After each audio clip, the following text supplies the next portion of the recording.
I'm trying to do the same. Yeah. So we both been playing it. So what do you think? I'm loving it.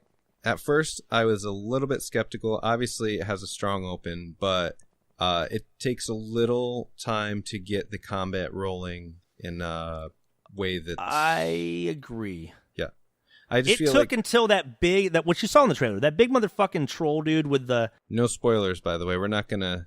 No, but it was literally with the first part of the game. It was in the first trailer. That big troll motherfucker with the block that he's trying to hit you with.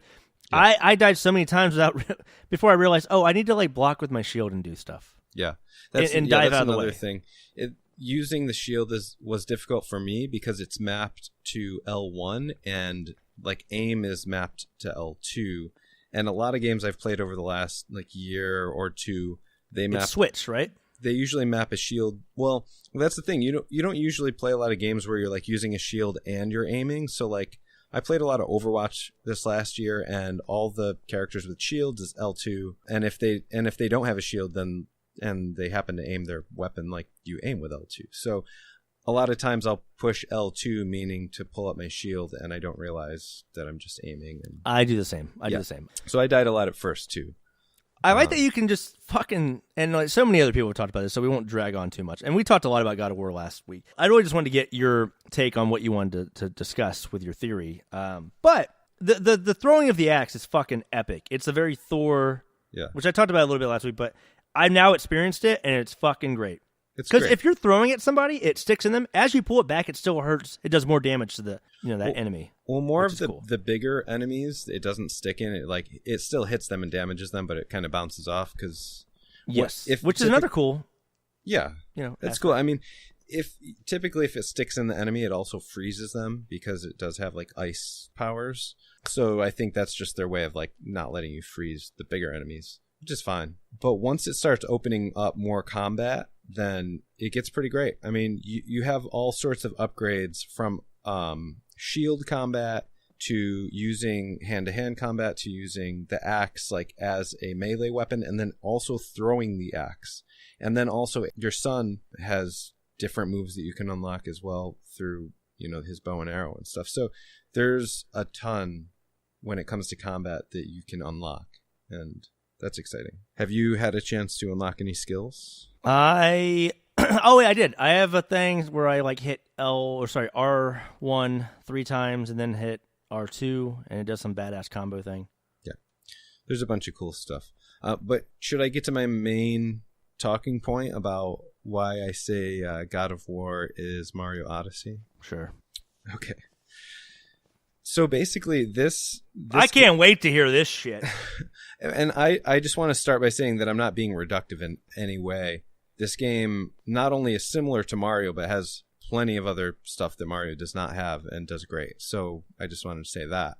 The way that you use his axe to solve puzzles and to progress, basically just progress, like at any point, is very similar to the way that you use Cappy in Mario Odyssey.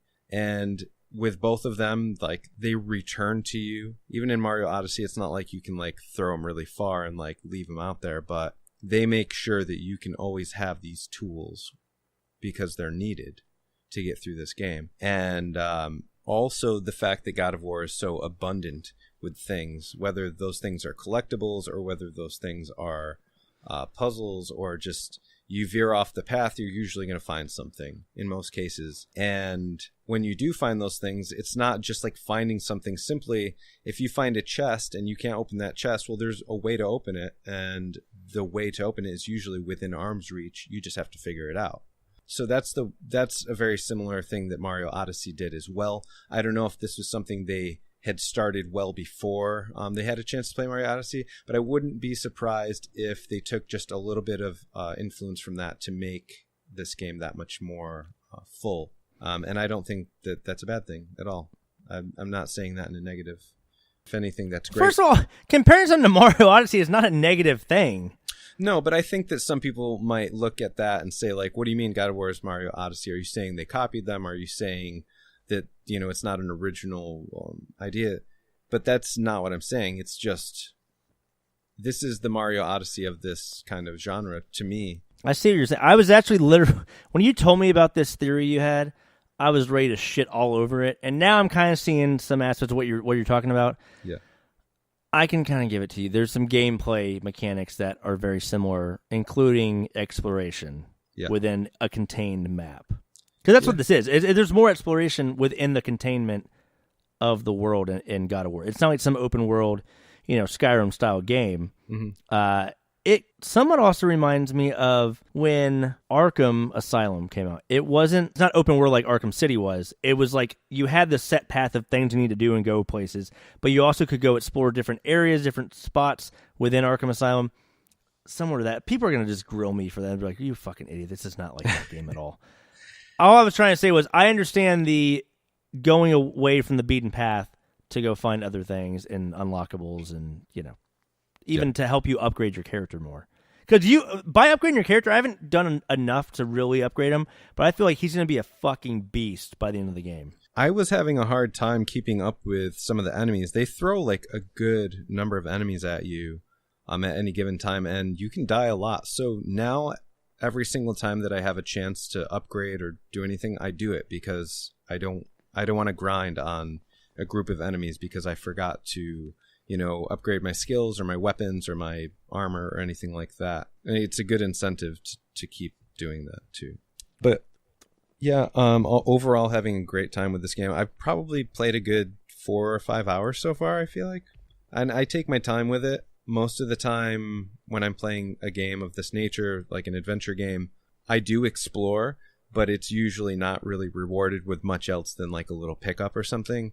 But I've been doing a lot more exploring in this because like it actually rewards you with like things to do. So I may not be as far as some people who have played for 5 hours because I kind of am searching every corner, even though it's kind of a linear path. Like you can't kind of go anywhere you want. You can't jump, you know what I mean? But it's still plenty big, for searching.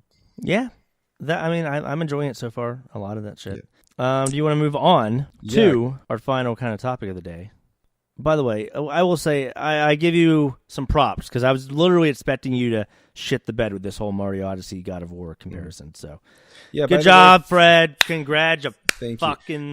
For our listeners, we don't talk about the topics ahead of time. We send each other our topics, and then we individually kind of think about things because we want to be able to like talk about them as we would talk naturally on the show. So we wait until the show to actually talk. This is true. Do you want to pop off on our last topic here? Bethesda. All right. Bethesda. This is one of my favorite press conferences to watch. Here's why. Oh, sorry. For people that haven't listened to the last couple episodes, we're doing a series of E3 2018 predictions from each conference. And then after we finish all the press conferences, we might go into just like specifics on certain developers, maybe like what Blizzard has planned for WoW or Overwatch or whatever for the year, things like that. But we've already finished PlayStation, Xbox, and Nintendo's E3 press conferences predictions we had. So we're going to go into Bethesda today, which I'm excited about because this is one of my favorites of the entire showcase. And the reason is it's great because they're the ones that start the entire fucking E3 off a little bit early. It starts typically around 8 o'clock, maybe even later, around I think around 8 o'clock, but in California time, on that Sunday night before E3 officially starts.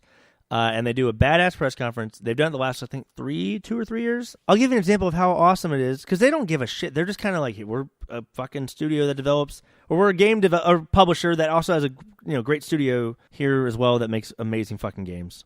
Here, where, in Austin? They actually do have an office in Austin that they're opening. Yeah.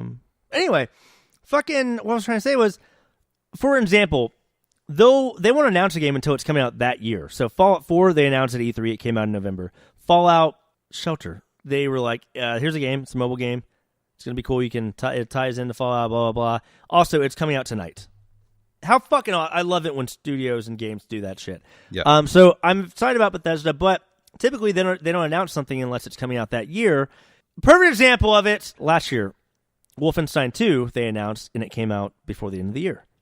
The previous year, Doom, same thing. Yeah. 2 years before. No, yeah, 2016 is when it came out.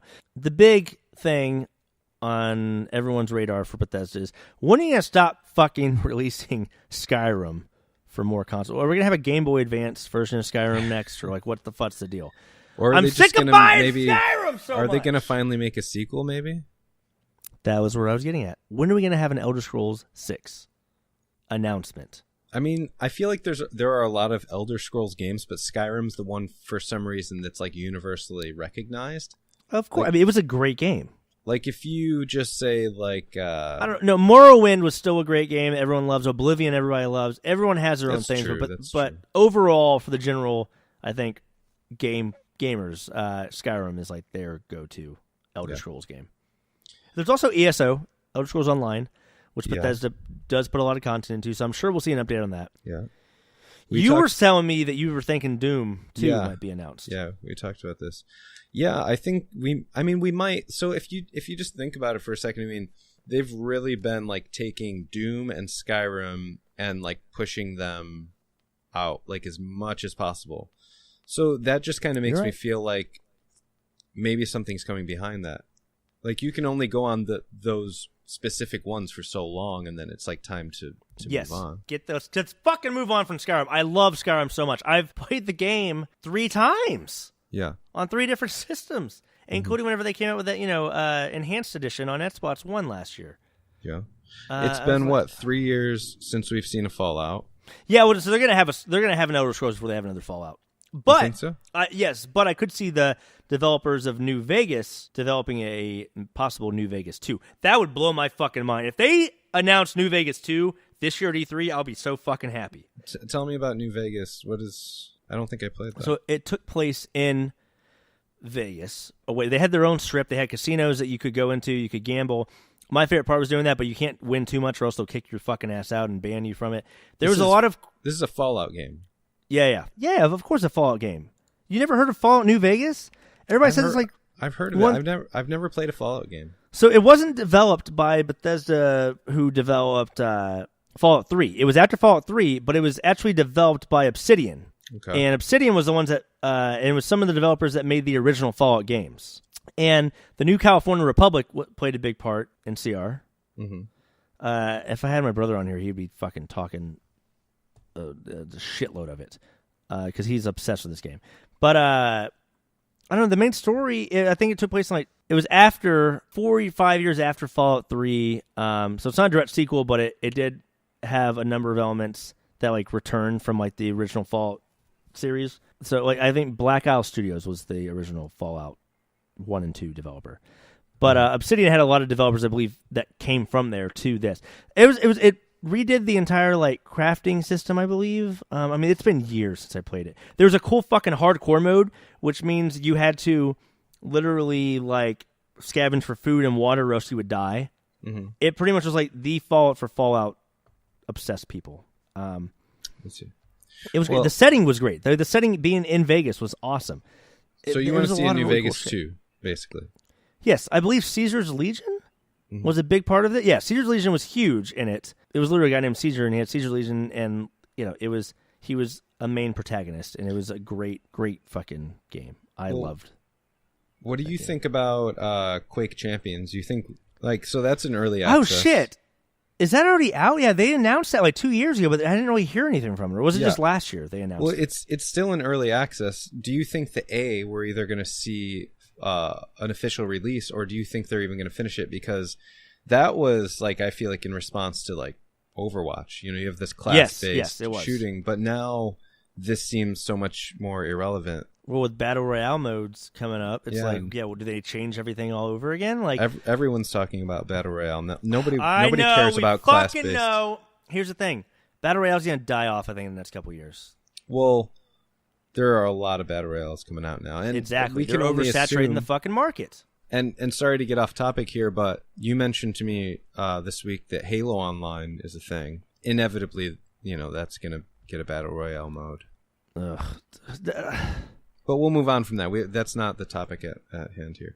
I don't want to fucking talk about goddamn Battle Royale mode on Halo. Halo's not getting Battle Royale mode. Yes, it is. Are we going to play Halo Online? Is that it's just a PC online? I don't know what the hell this is, because I always play Halo on Xbox. I don't see any reason to play it, but maybe. I don't know. Okay, whatever. I guess we'll see. What are you... Okay, do you have any... Sorry, I just kind of That's okay. It took over that Bethesda thing, but I'm very excited about that press conference. So those are some of my predictions I could see easily coming out. But one of the things I would really love to see is either